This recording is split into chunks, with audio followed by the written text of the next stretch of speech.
Siguiendo el plateado Nilo desde El Cairo, en la meseta de Giza, a la sombra de las pirámides, se encuentra una de las auténticas maravillas del mundo. Durante casi 5.000 años su existencia ha estado envuelta en misterios, controversias e incertidumbres. ¿Cuánto tiempo lleva allí? ¿Quién la construyó y cuándo? ¿Por qué la construyeron? ¿A quién representa? ¿Hay cámaras secretas por debajo? Estas preguntas han confundido a reyes, exploradores y expertos durante siglos. Pero después de tantas teorías, excavaciones y disputas, ¿seremos capaces por fin de resolver los misterios de la Esfinge?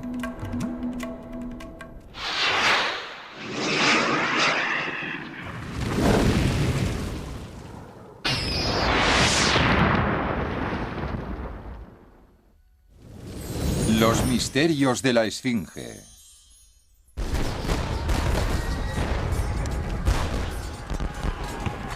Julio de 1798. Napoleón invade Egipto.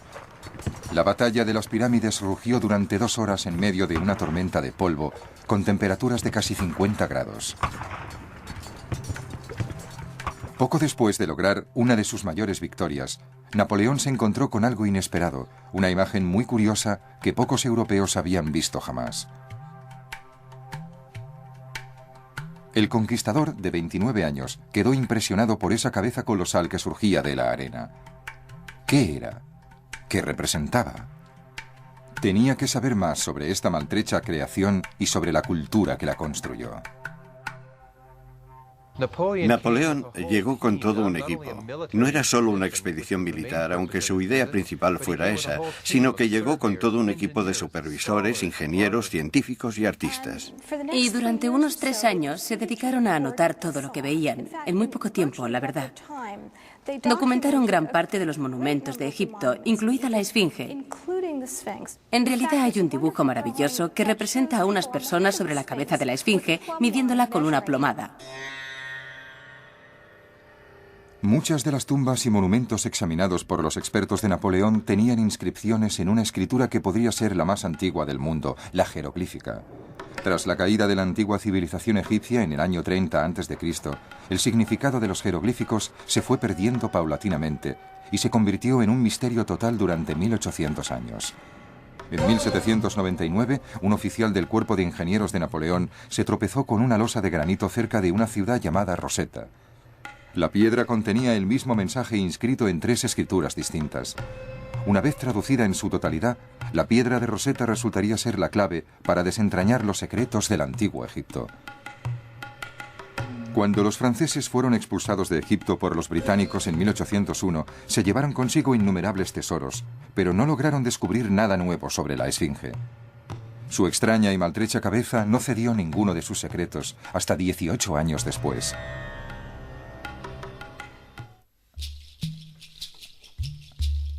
Todo el mundo conoce la palabra esfinge, pero pocos conocen su origen real y su significado. La palabra esfinge es de origen griego. Sphingen significa constreñir, o sea, atar, estrangular, ahogar. Y naturalmente eso tiene relación con la propia mitología de la figura de la esfinge. Era una estranguladora. Es una mala pronunciación de una palabra egipcia. De 2 palabras egipcias, imagen viva. Esfinge significa chispán. Es una palabra egipcia. Chispán. Imagen viva. Pues claro, eso eran las esfinges. Eran imágenes vivas. La mayor parte de las esfinges son retratos de reyes concretos. La gran esfinge es la viva imagen de un rey divino, tal vez del rey Sol, en la encarnación de uno de los reyes vivos de Egipto. La primera excavación moderna de la Esfinge la llevó a cabo un comerciante metido a explorador, Giovanni Caviglia, en 1816. Caviglia en aquellos tiempos podía hacer de todo. Podía excavar y sondear donde quisiera. Nadie se lo prohibía. Caviglia había oído rumores locales y leyendas de cámaras secretas y tesoros escondidos, y buscó un camino para entrar en la Esfinge.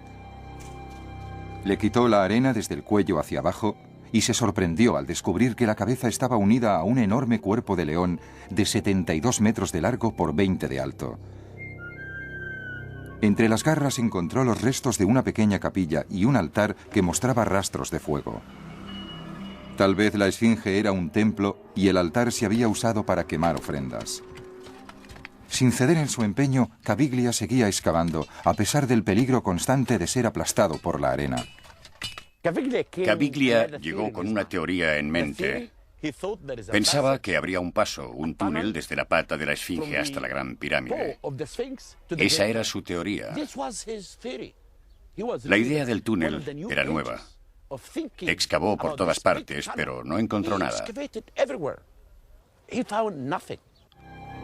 Sin embargo, Caviglia sí logró un descubrimiento importante, la Estela del Sueño, un bloque de piedra erecto que contiene jeroglíficos.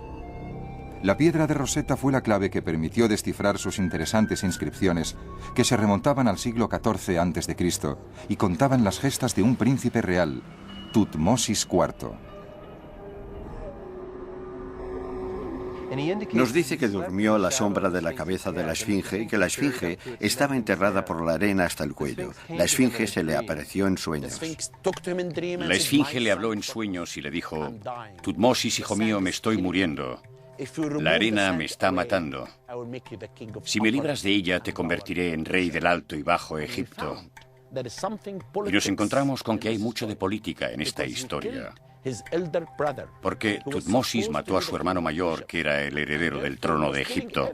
Y de esta manera les decía a todos que tenían que olvidar el crimen que cometió, porque el Dios le había elegido para ser rey de Egipto. Yo lo llamaría propaganda. Si ocurrió de este modo o no, ¿cómo vamos a saberlo si han pasado 3.500 años? Es un poco difícil. Pero desde luego también lo es decir que el Dios decidió que este joven príncipe se convirtiera en rey. Era una forma de legitimarlo. Tutmosis estaba muy emocionado. Era un noble, tenía dinero. Reunió unas cuantas tropas, retiró la arena y lo arregló todo. Y se convirtió en faraón. O sea, que la esfinge no habla por hablar. La Estela del Sueño contenía algo que parecía ser una referencia parcial a un rey, llamado Kefren, que 1000 años antes construyó la segunda pirámide. Parece que Tutmosis relacionaba a Kefren con la esfinge, pero la inscripción está erosionada y sus intenciones no están claras. La Estela del Sueño se convirtió en una base para todas las controversias posteriores sobre la edad de la esfinge. Tutmosis fue el primero que limpió de arena la esfinge, pero no fue el último. La arena arrastrada por el viento, que en realidad llega del norte de la meseta de Giza y gira en esta roca hacia el oeste, encuentra aquí un hueco que no tiene ningún sentido desde el punto de vista de la naturaleza, así que lo rellena. Por eso, cada vez que la esfinge queda abandonada a su suerte, el hueco se llena de arena. Ya ha ocurrido varias veces. Se emprendieron numerosas excavaciones alrededor de la esfinge durante el siglo XIX. Pero los exploradores y arqueólogos, frustrados por la enorme cantidad de arena que había que retirar, dejaron la mayor parte de la esfinge enterrada y prefirieron trabajar solo en algunas zonas concretas del monumento. Entre los muchos misterios de la esfinge, aparecieron varios objetos extraños a ambos lados. Mariette fue el primero que excavó a ambos lados de la esfinge en 1853 y encontró inmediatamente 2 cajas enormes en la cara sur. En la cara norte encontró 3 cajas adosadas a la esfinge, hechas de bloques de piedra. Y en toda la historia de la egiptología llama la atención que nadie se preguntara qué eran esas cajas tan enormes. Todo nos lleva a pensar que eran pedestales para grandes estatuas situadas alrededor del cuerpo de la esfinge. También es lógico suponer que la esfinge se convirtió en un lugar de peregrinación, que se llevó a cabo una gran operación de reforma y que la esfinge no estaba sola, sino que también había una estatua del busto, estatuas que serían divinas o reales, situadas a los lados de la esfinge, losas empotradas en paredes de adobe de colores. Era una imagen muy rica para el Imperio Nuevo. Seguramente esa es la explicación para las cajas. La única caja que no coincide con esta teoría es la del el lado noroeste. La parte superior de la caja, a diferencia de las demás, no parece lo bastante fuerte como para soportar una estatua, así que todavía puede saltar la sorpresa. Algo totalmente inesperado. Mariette también descubrió el Templo del Valle, justo al sudeste de la Esfinge. Su magnífica arquitectura llevaba más de 1000 años enterrada bajo toneladas de arena.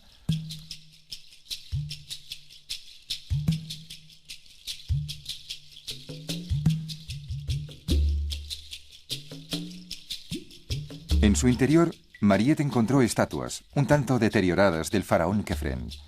Llegó a la conclusión de que el Templo del Valle formaba parte del complejo funerario de este gran rey y que éste estaba conectado con su pirámide por medio de un pasadizo.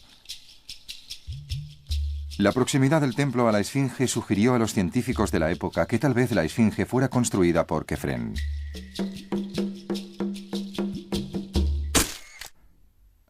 Con la invención de la fotografía, la Esfinge se convirtió en el tema favorito de los fotógrafos. Esta foto, tomada por Maxime Duchamp en 1849, fue la primera que se le hizo al monumento. Luego se le harían muchísimas más.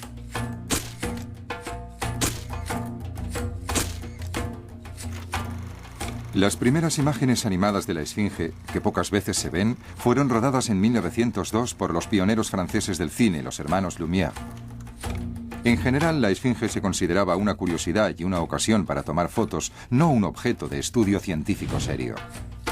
Hasta 1922, en que un sorprendente descubrimiento llevó la obsesión internacional por las antigüedades egipcias a máximos históricos.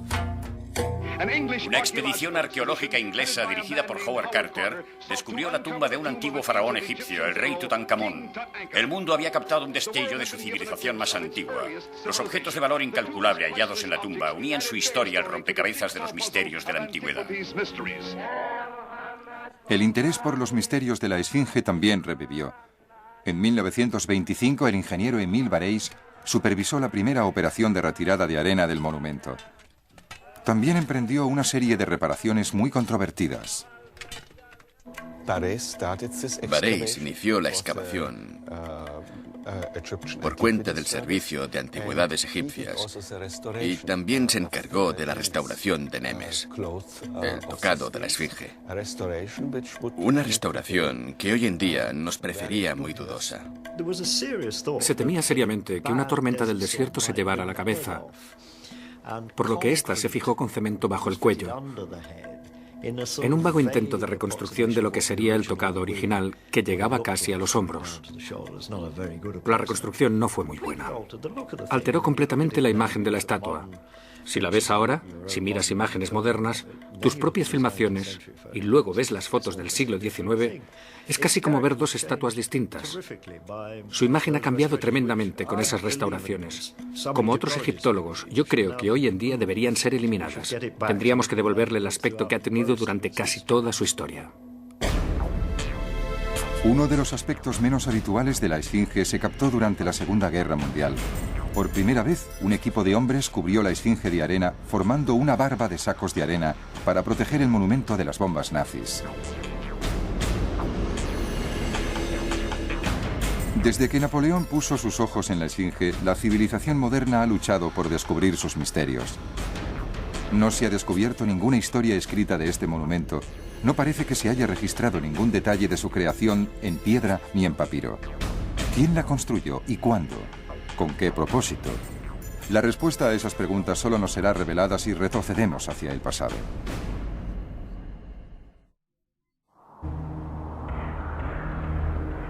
La Gran Esfinge es una enorme escultura de piedra tallada en la roca caliza.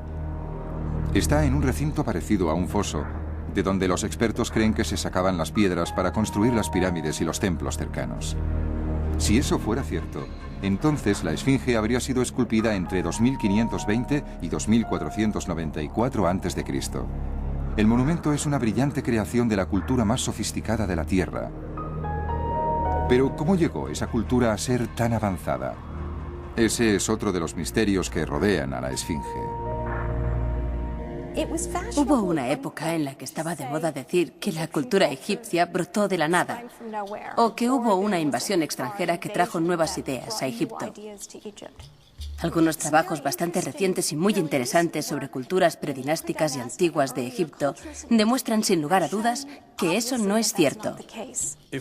Si retrocedemos algo más de 5.000 años, justo antes del principio de la civilización egipcia, el paisaje sería totalmente distinto. En las tierras al oeste del Nilo, entre 5.000 y 11.000 años atrás, había muchos lagos, un entorno parecido a la sabana. Había vegetación, había animales y había hombres. Era un entorno muy rico. En el río había pesca abundante y animales que llegaban atraídos por las aguas del Nilo. Habían desarrollado una tecnología fluvial muy avanzada, pero eso no equivale a una civilización. Así que algo debió pasar hace 5.000 años para encender la chispa de la civilización. Una sequía masiva atacó el oeste de Egipto en el cuarto milenio antes de Cristo. Los lagos se secaron, los ríos desaparecieron y ya no había hierba para los animales.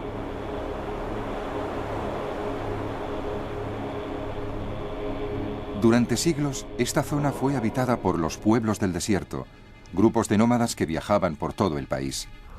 Para salvar sus vidas y las de sus animales, los pueblos del desierto emigraron hasta la única fuente de agua que conocían, el Nilo. Poseían la sabiduría del desierto. Sabían cómo enfrentarse a un terreno seco. Sabían qué hacer con las rocas. Así que se juntaron pueblos que poseían la sabiduría del desierto con otros, muy sedentarios, que poseían la tecnología del río. Creo que fue esta mezcla tan increíble e interesante entre las dos culturas, la mutua fertilización de ideas, lo que prendió la chispa de la civilización egipcia. Aquí empezamos a ver pruebas de sociedades más complejas. Los entierros se sofistican hacia mediados del cuarto milenio antes de Cristo. Y a finales de dicho milenio, desde luego, ya existían gobernantes que controlaban grandes extensiones. Finalmente apareció un rey. El Alto y el Bajo Egipto fueron unidos por el mítico rey Menes hacia el 3000 a.C. Bajo su mandato, Egipto creció social y políticamente a un ritmo increíble. Solo 500 años más tarde, bajo el reinado del rey Kéope, los egipcios ya habían desarrollado la ciencia y la técnica suficientes como para embarcarse en un proyecto extraordinario, el de construir una de las 7 maravillas del mundo. Fue una época de experimentación, una época muy pomposa. La cultura se había encontrado a sí misma y se expresaba en proyectos grandes, megalíticos, sobre todo en las pirámides. Si nos fiamos de Hollywood, creeremos que las pirámides fueron construidas por un tirano que esclavizaba a su pueblo y le obligaba a cortar la roca amenazándolo con el látigo. Estamos seguros de que no había esclavos trabajando en esta obra. Al contrario, sabemos que eran unas fuerzas muy especializadas, equipos de zapadores, podríamos decir. La verdad es que Egipto era un país con una fuerza de trabajo abundante y organizada. En primer lugar, para las tareas agrícolas. Más le valía al faraón darles algo que hacer cuando había menos trabajo en los campos, ya que probablemente se jugaba la estabilidad política. Si fuera rey diría, bueno, estamos todo el año cobrando impuestos a esta gente. Les pondré a trabajar en un proyecto durante estos meses muertos. No creo que fuera un proyecto administrativo en el sentido de proyecto del gobierno o un proyecto de empleo público como en la presa de Hoover. Creo que era más bien un aprovechamiento de las capacidades humanas de los grupos sociales naturales del Valle del Nilo. No tenían elección, pero se consideraba que era obligatorio contribuir a esos proyectos masivos en Giza y que había que hacerlo por el hombre que les gobernaba a todos, el faraón. Y así, al crear la Gran Pirámide, es posible que Kéope construyera Egipto como nación unificada. A Kéope le llevó 23 años construir la Gran Pirámide. Algunos expertos sugieren que durante ese tiempo también se talló la Esfinge. ¿Pero fue realmente Kéope o alguno de sus sucesores.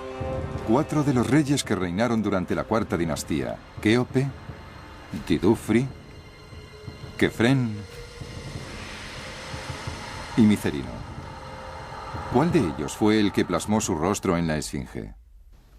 Casi todo el mundo cree que Kefren, el rey que construyó la segunda pirámide, también hizo esculpir la esfinge.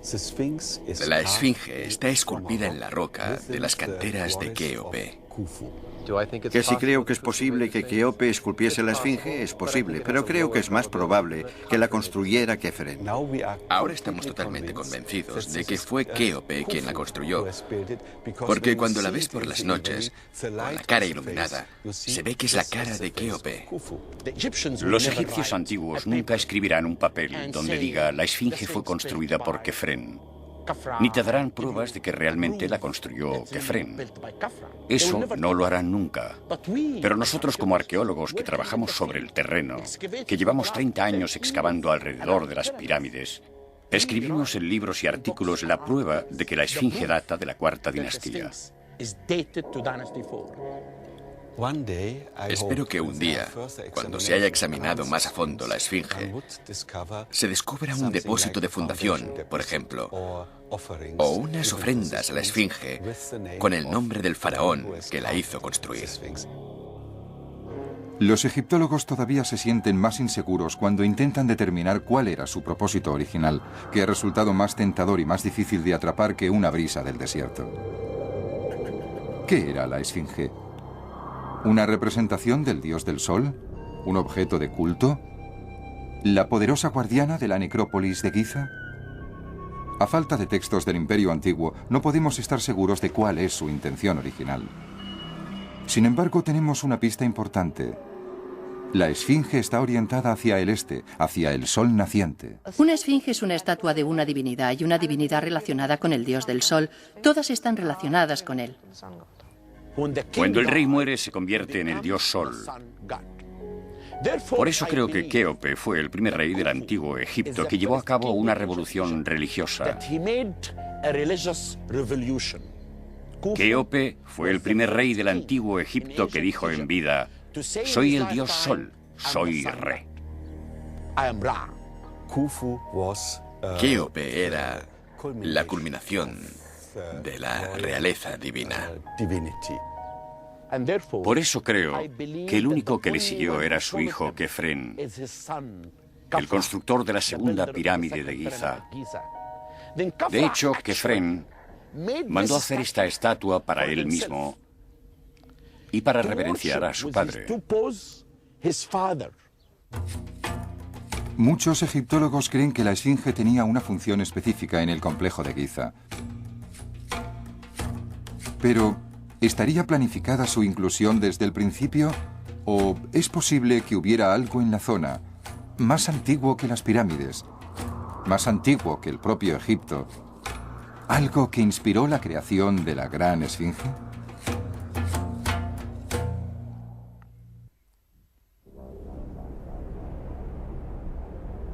Cuando los reyes de la cuarta dinastía llegaron a Giza hacia el 2500 a.C., para construir sus pirámides y complejos funerarios, encontraron una zona escarpada de piedra caliza hacia el este. De allí sacaban los obreros bloques de piedra caliza para construir las nuevas edificaciones, dejando a su paso una zona hundida con un bloque de piedra enorme sin cortar en el centro. Muchos expertos creen que la esfinge empezó a partir de ese bloque residual. La forma de la roca que quedaba sugería posibilidades monumentales. En el desierto oeste del Nilo hay muchas de estas figuras erosionadas por el viento, que en geología llamamos yardans, de una palabra turca que significa escarpado. Una de ellas, cerca del oasis de Farafra, en Egipto, es exacta a la esfinge. Cuando la vi y la fotografié, supe que estaba preparado para exponer mi teoría y publicarla. Y mi teoría es que al este de la meseta de Giza había toda clase de colinas esculpidas primero por la erosión del agua y luego por la erosión eólica. Y la erosión del agua hace que estas rocas y estas colinas sobresalgan del suelo. Luego, el viento se encarga de darles forma. Los antiguos egipcios podrían haberla cortado en trozos cuando construían la pirámide, pero no lo hicieron porque vieron la belleza de esa forma. Una cabeza y un lomo aerodinámicos. Y pensaron, Dios mío, esto lo podemos modificar un poco para crear una figura como las que hemos visto en el desierto. Digamos que solo la embellecieron. Le dieron forma a algo que ya estaba allí para hacer lo que querían. A falta de pruebas definitivas, es posible que nunca sepamos exactamente cómo surgió la idea de la Esfinge. Lo que sabemos con seguridad es que el monumento está muy erosionado y que se degrada el cuerpo más que la cabeza. Se han dado muchas explicaciones de eso, pero es posible que la verdad esté en la propia roca. La Esfinge fue esculpida directamente en la roca viva, como el monte Rushmore en Dakota del Sur. En realidad, aunque está en lo alto de una gran montaña de granito, aquí es piedra caliza. La Esfinge se compone de distintos tipos de piedra caliza dispuestos en diferentes capas, y algunas de esas capas resisten mejor la intemperie que otras. Es evidente que ya conocían su estratificación por capas y sabían que el bloque de la cabeza era de una piedra de muy buena calidad. Por eso los detalles de la cabeza se han conservado tan bien. La llamamos el miembro 3. Se ven las cejas y los ojos de la escultura original de la cuarta dinastía, me parece. Y luego tenemos el miembro 2, que es el cuerpo muy desgastado por su exposición a la intemperie. Son una serie de capas superpuestas, una dura y otra blanda, pero en general, las capas del cuerpo son bastante blandas y se descaman. El bloque inferior, el miembro 1, es una piedra caliza cristalizada muy buena, bastante frágil, porque hace 50 millones de años era una formación de coral y luego un arrecife fósil del fondo del mar. Y a partir de las capas de piedra caliza formaron una criatura impresionante, distinta de todas, mitad hombre, mitad león. Los antiguos egipcios se sentían fascinados por la idea de mezclar las especies, y eso ha quedado reflejado en sus obras de arte. A los egipcios les gustaba hacer sus propias combinaciones de cosas. Identificaban los aspectos más destacados de varias cosas, como animales, humanos o lo que fuera, y los combinaban de formas distintas y únicas. Identificaban a algunos animales por su poder, como el león o el toro, por ejemplo, y los combinaban. Combinaban algunos aspectos suyos con aspectos humanos, para que su poder se contagiara a los humanos, concretamente al rey, claro. En el antiguo Egipto el rey siempre quiere demostrar su poder. Quiere destruir a sus enemigos. Y como siempre cuando se investiga la historia egipcia, el rey aplasta a sus enemigos con los pies en forma de león, porque el cuerpo de león es una forma de poder. Y era este elemento de poder, este aspecto aterrador, lo que los egipcios deificaban y combinaban con nuestro monarca. Verán, en árabe la esfinge se llama Abul-Hul, que significa padre del terror. Padre, pero no en el sentido de que dé vida al terror, sino que en árabe, cuando dices Abul-Hul, es como decir que es impresionante, transmite terror. Hoy en día, la Esfinge se halla mutilada y erosionada. Nadie sabe cómo era exactamente su aspecto original. Pero los expertos deducen que el tocado de la cabeza era completo, con sus laterales curvándose sobre los hombros y la frente adornada con una cobra en posición de ataque, una divinidad que protegía a quien la llevara. La cara estaba adornada con una barba divina, larga e inclinada, símbolo del rey Dios. Como toque final, puede que el creador de la Esfinge añadiera algo sorprendente a la roca viva. Basándome en mis estudios de la Esfinge, creo que fue pintada quizás más de una vez en distintas épocas. La Esfinge era una escultura, y las esculturas egipcias, las esculturas de piedra egipcias, especialmente las que estaban hechas de piedra blanda, siempre se pintaban. La piel y la cara serían sobre todo en rojo. Los elementos como la barba y las cejas irían en azul. Había rastros de pintura roja por los ojos y las cejas, líneas cosméticas que resaltaban los ojos de una forma muy elegante y seguían hacia arriba, hasta las sienes. Y seguramente amarillo. Es muy probable que las bandas a ambos lados de la cabeza fueran azules y amarillas como el lapislázuli y el oro de la máscara dorada de Tutankamón. La esfinge empezó a deteriorarse en cuanto se fueron los obreros. Se le hicieron por lo menos 3 restauraciones importantes durante los 1000 años siguientes. La apariencia de la esfinge aún cambió más cuando se cayeron la barba divina y la cobra erecta, seguramente durante el Imperio Nuevo, entre 1550 y 1070 a.C.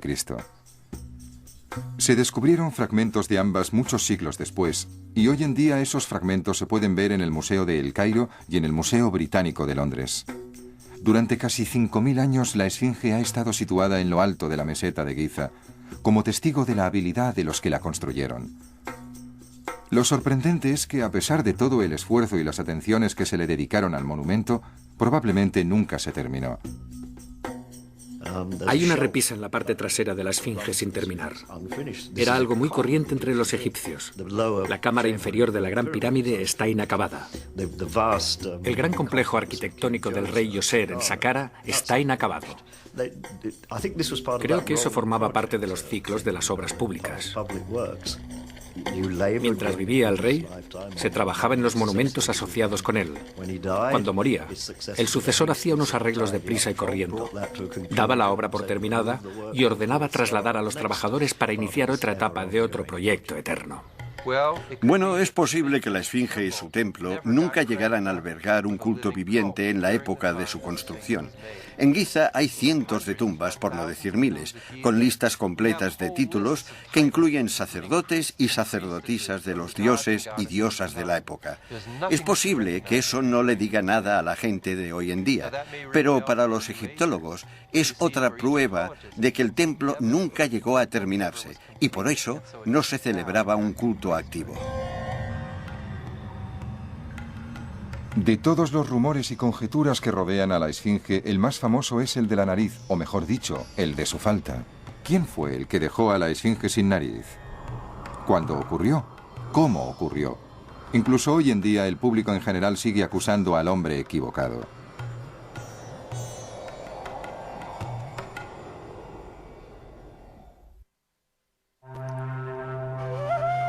Si vemos la esfinge hoy en día, nos impresiona la expresividad de sus ojos y su suave e inescrutable sonrisa. La piedra caliza se ha desgastado de una forma tan extraña que si te desplazas solo unos metros a un lado o a otro, cambian toda su expresión y su apariencia. Pero como la imagen de la esfinge es todo un símbolo, de entrada nadie se da cuenta de que le falta la nariz. Si te quedas aquí donde se sitúan los turistas solo una hora, oirás por lo menos 10 historias distintas. Todo el mundo tiene su opinión. Esta es la esfinge, guardiana del recinto sagrado de la segunda pirámide. ¿Y cómo se rompió la nariz? Cuando Napoleón llegó a Egipto, sus artilleros la usaron como objetivo y le saltaron la nariz con una bala de cañón. ¿Napoleón? Pero yo no creo que fuera Napoleón Bonaparte. Era un hombre que llevaba consigo científicos de todas clases. Viajaban con sus oficiales y sus soldados. No creo que encontraran una pieza arqueológica como esta y empezaran a dispararle balas de cañón. Hay quien dice que llegaron los bárbaros y rompieron a golpes la nariz de la esfinge. Otros dicen que no, que fueron los árabes quienes dañaron la nariz de la esfinge. Si observas la cara atentamente, hay una marca de palanca en lo alto de la nariz, justo en el puente, y hay otro surco profundo en el lado izquierdo. Y yo juraría que es como si alguien hubiera cogido 2 palancas enormes y se las hubiera metido a la nariz. Parece que alguien le rompió la nariz deliberadamente y de un solo golpe. Un tal Abdel Latif visitó la esfinge. Era un médico de Bagdad que llegó aquí hacia el 1200 después de Cristo y quedó fascinado por la cara de la esfinge. Cuando él la visitó, estaba en buen estado. En el siglo XIV encontramos una historia de un cronista árabe llamado el Makrizi. Según él, un día llegó aquí un hombre religioso, un sufí. Llegó y se encontró con que la gente que vivía aquí seguía viendo la esfinge como algo sagrado y divino. Como sufí, eso no le gustó nada. Y con una barra de metal le rompió la nariz a la esfinge para demostrar a la gente que era simplemente una roca y no un dios. Como trabajaba aquí en la esfinge, pensé que sería maravilloso excavar un agujero en el suelo y hasta encontrar la nariz. Pero claro, eso no ocurrió. En realidad nadie sabe dónde fue a parar la nariz. El imperio antiguo se hundió hacia 2150 a.C. y la meseta de Giza quedó prácticamente abandonada. Poco a poco, todo lo que se sabía del monumento, como su cuerpo, el motivo de su construcción y el nombre de su creador, se perdió entre las arenas del desierto. Los árabes conquistaron Egipto en el año 640 después de Cristo y redescubrieron el interés en la riqueza perdida de los faraones. Circulaban disparatadas historias sobre cámaras secretas bajo la esfinge. Los aventureros árabes no encontraron nada, pero sus esfuerzos inspiraron a las generaciones futuras de cazadores de tesoros, arqueólogos y escritores esotéricos. Hay mucha gente que piensa que hay huecos bajo la esfinge y tesoros escondidos. No necesariamente oro, pero sí textos importantes y papiros. Pero se han hecho muchas investigaciones y la verdad es que no se ha encontrado nada. Cuando empecé a interesarme por la esfinge, su misterio y su magia, en realidad buscaba túneles secretos en la esfinge. Yo era el que más deseaba saber si los esotéricos tenían razón o si teníamos razón los científicos. Y por eso Mark Lehner y yo despejamos 3 túneles. El primer túnel está situado entre las patas, tras la estela del sueño, y penetra apenas unos 5 metros en el interior de la esfinge.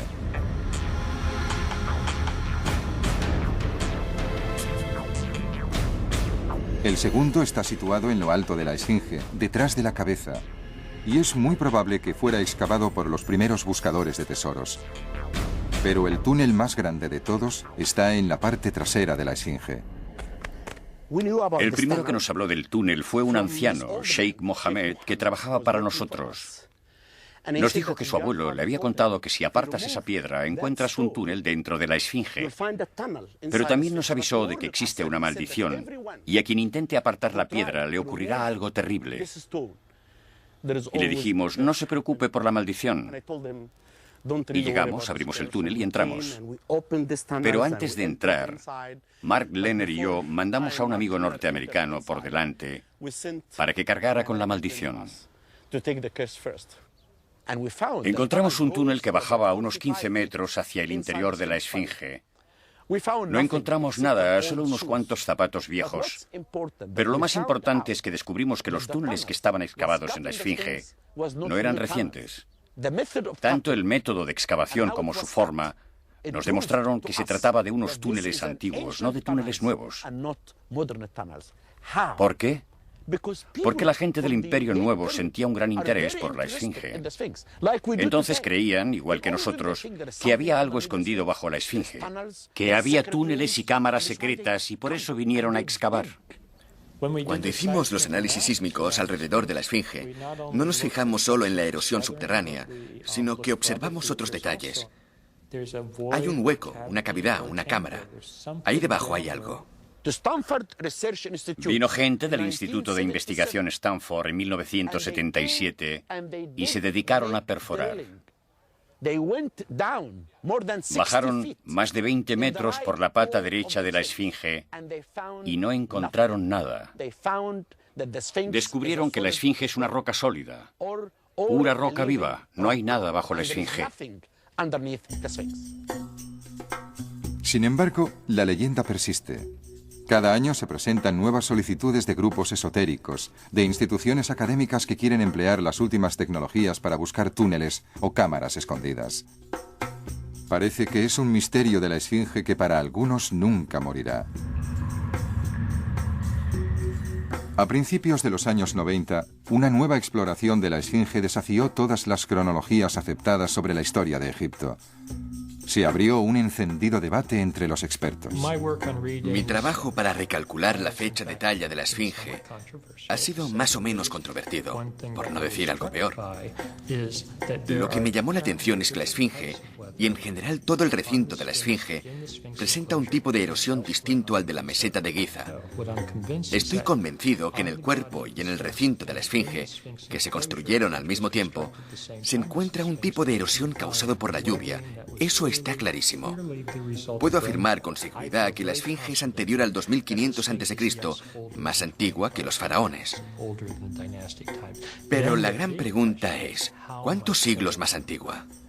Y esa observación se basa en el hecho de que hay más rastros de erosión por agua en la Esfinge, sobre todo en la parte superior, que en ningún otro punto. Y eso es cierto. Hay más erosión por agua, porque esa parte del cuerpo de la Esfinge estuvo expuesta a los elementos mucho antes de que existieran los antiguos egipcios, antes del antiguo Egipto, antes del cambio climático, durante cientos de miles de años.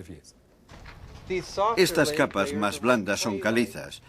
Y son tan blandas que puedes deshacer la piedra literalmente con tus propias manos. Son puro yeso. Y es lo que pasaba con la Esfinge antes de que la cubrieran al restaurarla. Eso es lo que provoca esos huecos redondos, y no el agua de la lluvia corriendo por los flancos de la Esfinge. Las capas más duras, que parecen más redondeadas, se descaman tanto que les puede sacar lascas enormes como de una patata grande, casi de 1 centímetro de grueso, y seguramente son las sales las que hacen saltar la roca a pedazos y la destrozan por momentos. No hacen falta miles de años de lluvia para mostrar estas pautas de erosión. La erosión se está produciendo ahora, ante nuestros propios ojos. No puedo discutir científicamente sobre las pautas de erosión ni nada de eso. Pero sí puedo decir que no hay nada en la civilización egipcia que nos lleve a pensar que podían crear un monumento así en una época tan antigua. Habría brotado en el vacío, y eso no tiene lógica. La teoría de la erosión por agua sigue siendo controvertida. Una gran mayoría de expertos creen que no hay pruebas que la sostengan, o muy pocas. Si la Esfinge no surgió de las brumas de la prehistoria, ¿quién la talló? ¿Y cuándo? Unas excavaciones recientes en la meseta de Giza han puesto al descubierto nuevas pruebas muy importantes para saber más sobre los auténticos constructores de la Esfinge. A poca distancia de la Esfinge, en dirección sur, Mark Lehner y Zahi Hawass realizaron un descubrimiento extraordinario que ha ayudado a resolver otro de sus misterios. Aquí encontramos rastros del campamento de obreros, y creo que los obreros que trabajaron en la construcción de la Esfinge y las pirámides vivían por encima de esta zona. Vivían en el campamento, tomaban pan y cerveza, se llevaban las herramientas y pasaban por debajo del puente, de esa puerta, para trabajar de sol a sol. En las excavaciones que estamos realizando ahora encontramos un gran centro de elaboración de pan y carne, grande como varios campos de fútbol juntos. Tenemos aquí un montón de panaderías y hemos recogido más de 80.000 restos de recipientes de barro. En esta zona descubrimos una mastaba o tumba.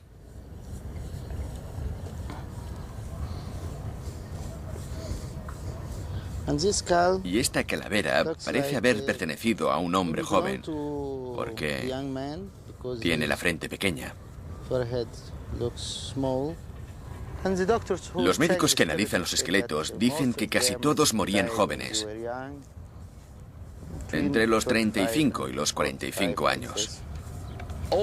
Todos los esqueletos de hombres y mujeres que encontramos en el cementerio inferior tienen la espalda muy dañada porque se dedicaban a cargar grandes pesos. El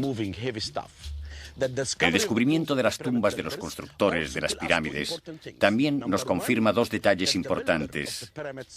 El primero es que los constructores de las pirámides eran egipcios, y el segundo es que no eran esclavos. Tenemos nombres, relaciones de parentesco. La esfinge y las pirámides tienen todo un contexto. Es un contexto muy humano que echo de menos en la literatura esotérica. Si no fueron ellos, entonces, ¿quién fue? ¿Dónde están las pruebas? Porque no se puede hacer desaparecer una cultura sin dejar rastro, dejando solo un monumento enigmático como una especie de iceberg flotando en solitario. La esfinge lleva cerca de 5.000 años ocupando una posición destacada en la meseta de Giza. Ha visto y ha soportado muchas cosas, pero a pesar de su larga, mágica y misteriosa vida, nada hacía pensar que este monumento renacería de una forma tan esplendorosa. A la 1:30 de la tarde, en febrero de 1988, un pedazo del hombro derecho de la esfinge cayó al suelo. Todo el país se escandalizó. ¿Cómo podía pasarle algo así a la esfinge? Me fui a comprar pepinos a un vendedor callejero del Cairo. El vendedor me reconoció, un pobre que no sabía ni leer ni escribir. Me reconoció y me dijo, señor, ¿cómo está la esfinge? Fue la palabra, la frase más impresionante y maravillosa que he oído en mi vida. Los medios de comunicación, los programas de televisión, de radio, todo el mundo en Egipto estaba horrorizado. ¿Cómo ha podido pasarle algo así a la esfinge? Arreglémosla, que no vuelva a pasar nunca más. Por eso decidimos iniciar una importante campaña para restaurar la estatua de una forma científica. Y no solo tenemos que decidir cuál será el método de restauración, también tenemos que escuchar la opinión de todo el mundo. Porque la esfinge no pertenece solamente a Egipto, pertenece a todo el mundo. A partir de 1990, la esfinge fue sometida a la restauración más ambiciosa y completa que se hubiera realizado jamás. 3.000 días y 12.478 piedras más tarde, en enero de 1998, se descubrió al mundo la esfinge, conservada y restaurada.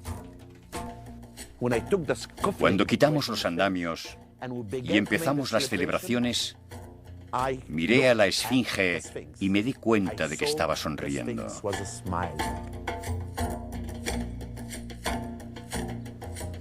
Tal vez fue la mejor noche de su vida. En sus 5.000 años de historia, lo veía todo. Había visto a Napoleón, a la gente que llegaba de todas partes, a los esotéricos, a la gente hablando sobre ella, pero nunca lo había pasado tan bien como aquella noche. Todo el mundo miraba su cara. En el Egipto de hoy en día, la esfinge tiene un papel muy significativo. No entiendo exactamente cuál es, pero es muy significativo.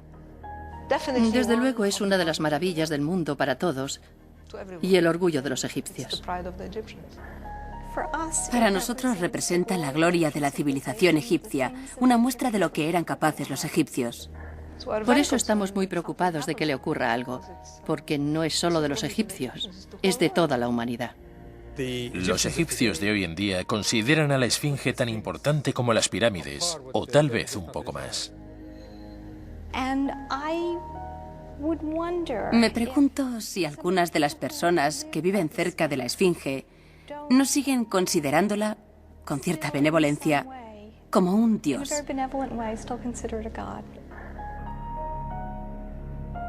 ¿Nos descubrirá el símbolo más emblemático de Egipto todos sus secretos?